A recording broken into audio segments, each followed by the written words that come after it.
कृतिका में दूसरा पाठ है जॉर्ज पंचम की नाक। इसके लेखक हैं कमलेश्वर। उनका जीवन परिचय हो गया।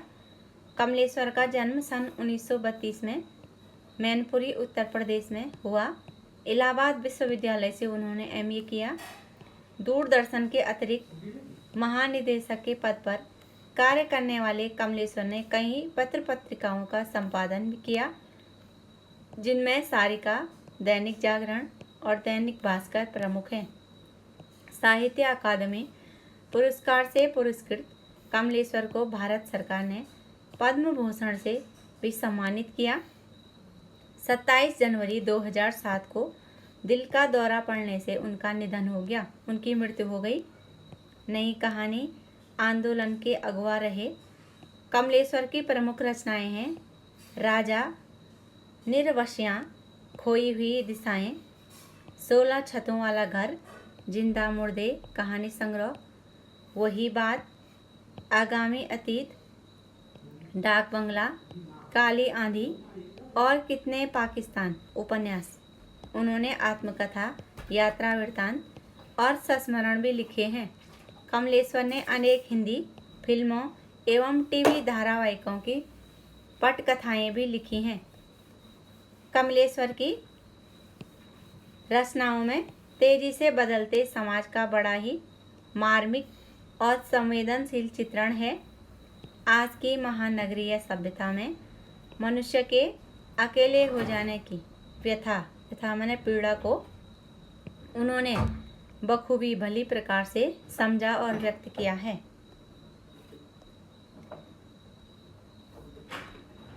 अब उनका जो व्यंग्य रचना है वो है जॉर्ज पंचम की नाक। इसमें लेखक ने सरकारी कार्य पद्धति पर गंभीर टिप्पणी की है और यह उस समय की बात है जब इंग्लैंड की महारानी एलिजाबेथ द्वितीयमय अपने पति के हिंदुस्तान आने वाली थी और अखबारों में इस बात की खूब चर्चा हो रही थी और लंदन के अखबारों में भी खबरें आने लगी थी तथा महारानी और उनके स्टाफ की किस तरह से तैयारियां चल रही थी। ये व्यंग्य रचना कवि की है। पाठ है यह बात उस समय की है जब इंग्लैंड की रानी एलिजाबेथ द्वितीयमय अपने पति के हिंदुस्तान पधारने वाली थी। अखबारों में उनकी चर्चा हो रही थी। रोज़ लंदन के अखबारों से खबरें आ रही थी कि शाही दौरे के लिए कैसी कैसी तैयारियां हो रही हैं। रानी एलिजाबेथ का दर्जी था कि हिंदुस्तान, पाकिस्तान और नेपाल के दौरे पर रानी कब क्या पहनेंगी।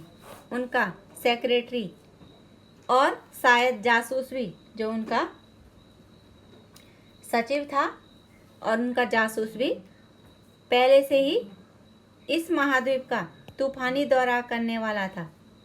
आखिर कोई मजाक तो था नहीं। जमाना चूंकि नया था, फौज फाटे के साथ निकलने के दिन बीत चुके थे, इसलिए फोटोग्राफरों की फौज तैयार हो रही थी। इंग्लैंड के अखबारों की कतरनें हिंदुस्तानी अखबारों में दूसरे दिन चिपकी नज़र आती थी कि रानी ने एक ऐसा हल्के नीले रंग का सूट बनवाया है जिसका रेशमी कपड़ा हिंदुस्तान से मंगाया गया है कि 400 पाउंड खर्चा और उस सूट पर आया है।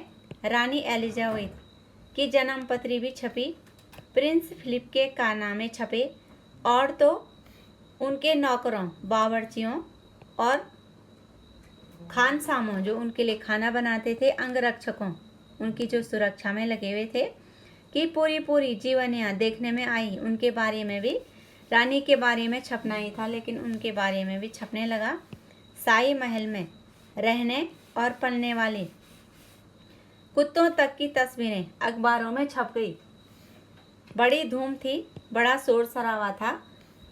शंख इंग्लैंड में बज रहा था, गूंज हिंदुस्तान में आ रही थी। अर्थात सारी तैयारियां इंग्लैंड में थी अभी, लेकिन उसकी जो हिंदुस्तान में आने की तैयारी थी वो भी जोरों पर थी। इन खबरों से हिंदुस्तान में सनसनी फैल रही थी। राजधानी में तहलका मचा हुआ था। जो रानी 5,000 रुपये का रेशमी सूट पहनकर पालम के हवाई अड्डे पर उतरेगी, दिल्ली में पालम का जो हवाई अड्डा है वहाँ पर उतरेगी, उसके लिए कुछ तो होना ही चाहिए। कुछ क्या, बहुत कुछ होना चाहिए, जिसके बावर्ची पहले महायुद्ध में जान हथेली पर लेकर लड़ चुके हैं, उसकी शान शौकत के क्या कहने। और वही रानी दिल्ली आ रही है। नई दिल्ली ने अपनी तरफ देखा और वे साख था। स्वाभाविक रूप से मुंह से निकल गया कि वह आए हमारे घर, खुदा की रहमत, उसकी मेहरबानी। कभी हम उनको, कभी अपने घर को देखते हैं। और देखते देखते नई दिल्ली का काया पलट होने लगा। सारी तैयारियां वहाँ होने लगी। और करिश्मा तो यह था कि किसी ने किसी से नहीं कहा, किसी ने किसी को नहीं देखा, और सड़कें जवान हो गई। सारी जगह सफाइयाँ होने लगी। बुढ़ापे की धूल साफ हो गई, जो धूल जम गई थी वह साफ होने लगी। और इमारतों ने नाच जीनों, कोमलांगी जिसको कहते हैं, की तरह श्रृंगार किया। उसको सजाया गया जैसे कोई औरत श्रृंगार करती है। लेकिन एक बड़ी मुश्किल पेश थी, और वह थी जॉर्ज पंचम की नाक। नई दिल्ली में सब कुछ था, सब कुछ होता जा रहा था, सब कुछ तो हो जाने की उम्मीद थी, पर जॉर्ज पंचम की नाक बड़ी मुसीबत थी। नई दिल्ली में सब था, सिर्फ नाक नहीं थी। इस नाक की भी एक लंबी दास्तान है। इस नाक के लिए बड़े तहलके मचे थे। किसी वक्त आंदोलन हुए थे, राजनीतिक पार्टियों ने प्रस्ताव पास किए थे, चंदा जमा किया था, कुछ नेताओं ने भाषण भी दिए थे, गर्मा गर्म बहसें भी हुई थी, अखबारों के पन्ने रंग गए थे। बहस इस बात पर थी कि जॉर्ज पंचम की नाक रहने दी जाए या हटा दी जाए। और जैसा कि हर राजनीतिक आंदोलन में होता है, कुछ पक्ष में थे, कुछ विपक्ष में, और ज़्यादातर लोग खामोश थे, चुपचाप थे। खामोश रहने वाले लोगों की ताकत दोनों तरफ थी, पक्ष में भी और विपक्ष में भी। यह आंदोलन चल रहा था। जॉर्ज पंचम की नाक के लिए हथियारबंद पहरेदार तैनात कर दिए गए थे। क्या मजाल कि कोई उनकी नाक तक पहुंच जाए। हिंदुस्तान में जगह जगह ऐसी नाकें थी, और जिन तक लोगों के हाथ पहुंच के उन्हें शानो शौकत के साथ उतारकर अजायब घरों में पहुंचा दिया गया। कहीं कहीं तो साई लाटों, जो उनकी खंबे हैं, मूर्ति हैं, कि नाकों के लिए गुरिल्ला युद्ध भी हुआ, आपस में युद्ध भी होता रहा। उसी जमाने में यह हादसा हुआ। इंडिया गेट के सामने वाली जॉर्ज पंचम की लाट की नाक एकाएक गायब हो गई। हथियारबंद पहरेदार अपनी जगह तैनात रहे, गश्त लगती रही, वो घूमते रहे, और लाट की नाक चली गई। जो खंबा था उसकी नाक चली गई। रानी आए और नाक न हो, एकाएक परेशानी बड़ी सरगर्मी शुरू हुई। देश के खैर ख्वाहों, जो देश का भला चाहने वाले थे, कि एक मीटिंग बुलाई गई और मसला पेश किया गया, क्या किया जाए। वहाँ सभी सहमत थे कि अगर यह नाक नहीं है तो हमारी भी नाक नहीं रह जाएगी।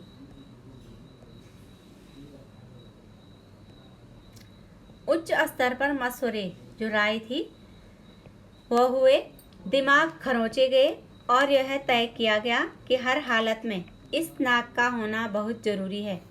यह तय होते ही एक मूर्तिकार को हुक्म दिया गया कि वह फौरन शीघ्र ही दिल्ली में हाजिर हो। दिल्ली में पहुँचे। मूर्तिकार यूँ तो कलाकार था, पर जरा पैसे से लाचार था, उसके पास पैसों की कमी थी।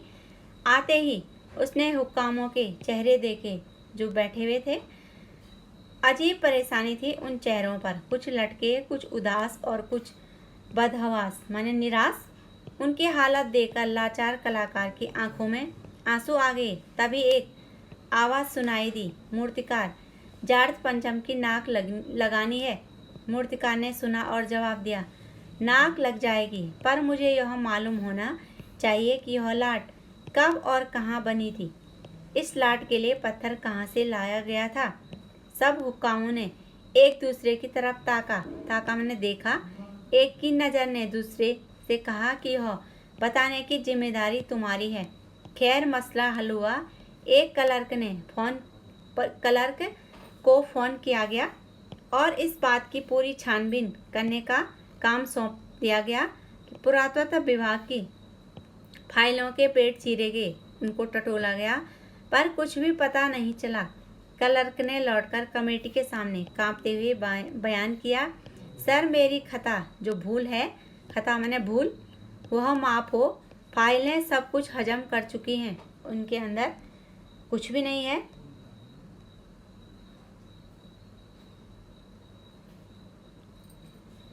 हुक्कामों के चेहरों पर उदासी के बादल छा गए। एक खास कमेटी बनाई गई और उनके जिम्मे यह काम दे दिया गया कि जैसे भी हो यह काम होना है और इस नाक का दारोमदार अर्थात किसी कार्य को करने की जिम्मेदारी या कार्यभार आप पर है। आखिर मूर्तिकार को फिर बुलाया गया। उसने मसला हल कर दिया। वह बोला, पत्थर की किस्म का ठीक पता चला तो परेशान मत होइए। मैं हिंदुस्तान के हर पहाड़ पर जाऊंगा और ऐसा ही पत्थर खोज कर लाऊंगा।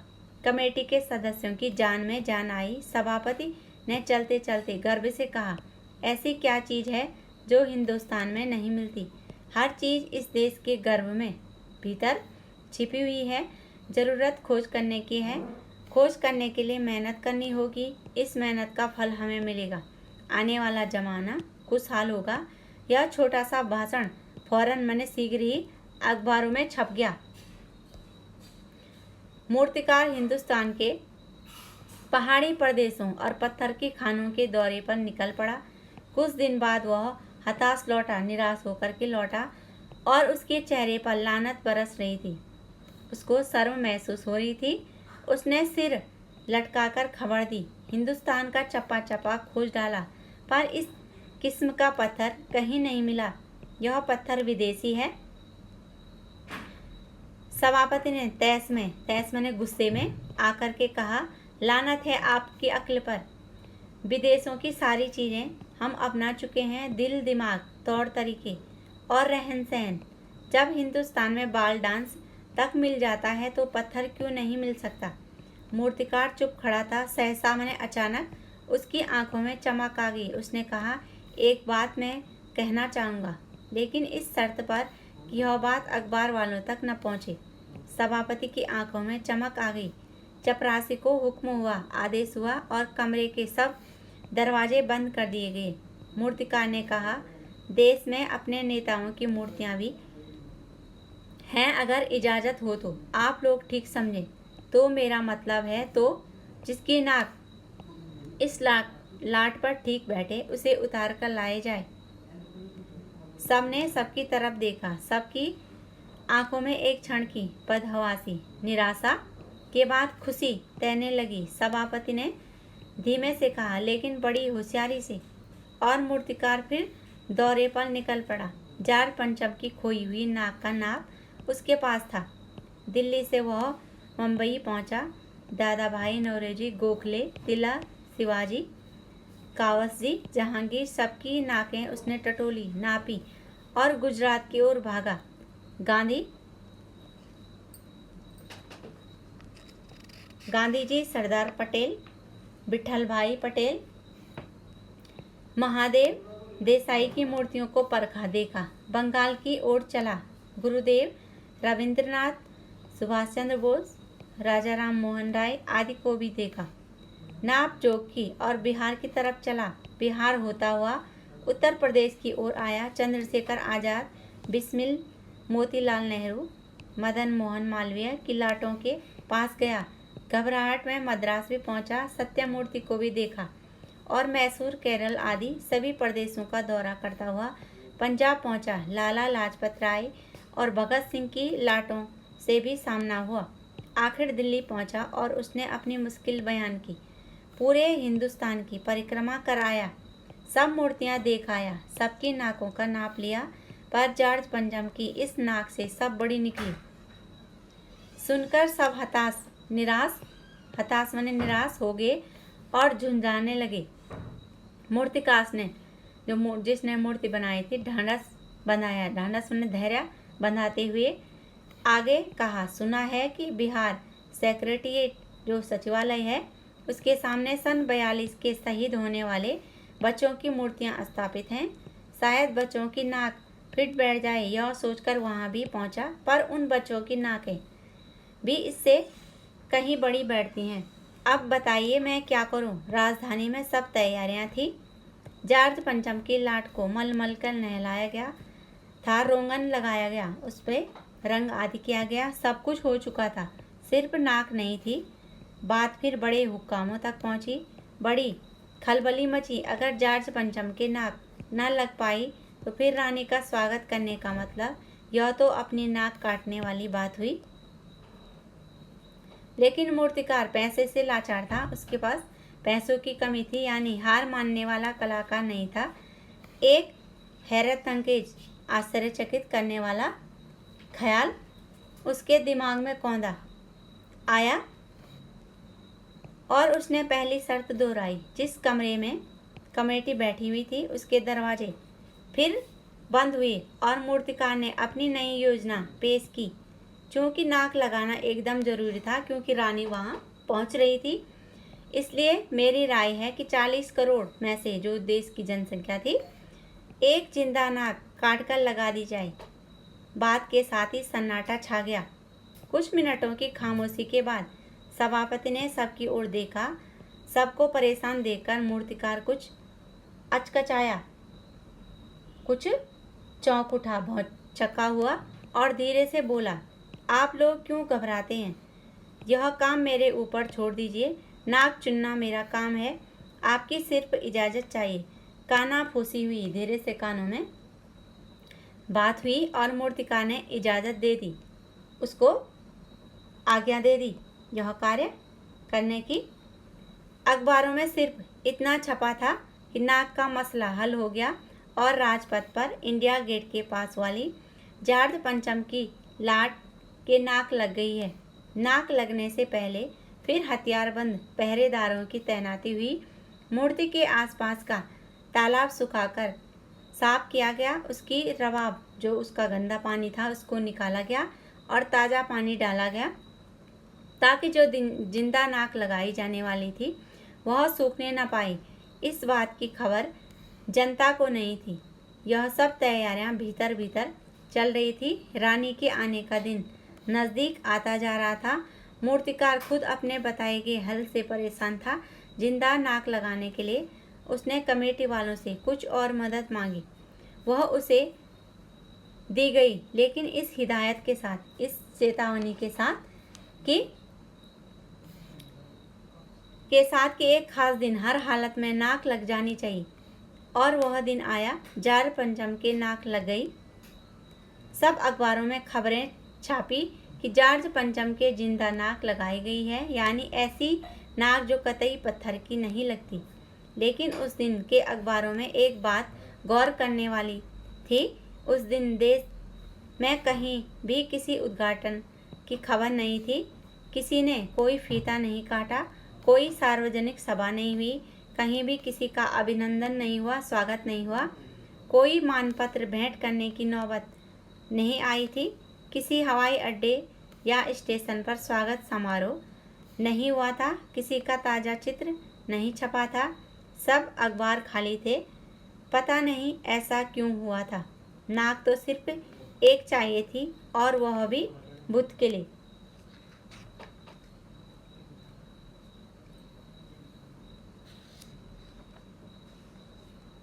उस दिन सारे अखबार वाले चुप क्यों थे? इसलिए चुप थे कि अखबार में जब यह खबर छपी, उस दिन सारे अखबार चुप थे कि नाक लगनी थी और सरकारी तंत्र ने अपनी नाक बचाने के लिए एक निर्दोष व्यक्ति की जीवित नाक लगा दी थी, और वे चुप रह करके, जो हिंदुस्तानी थे, अपना विरोध प्रकट कर रहे थे। इसलिए उस दिन अखबार में कोई भी घटना नहीं छपी थी। अब इसके प्रश्नोत्तर हैं। इसके प्रश्नोत्तर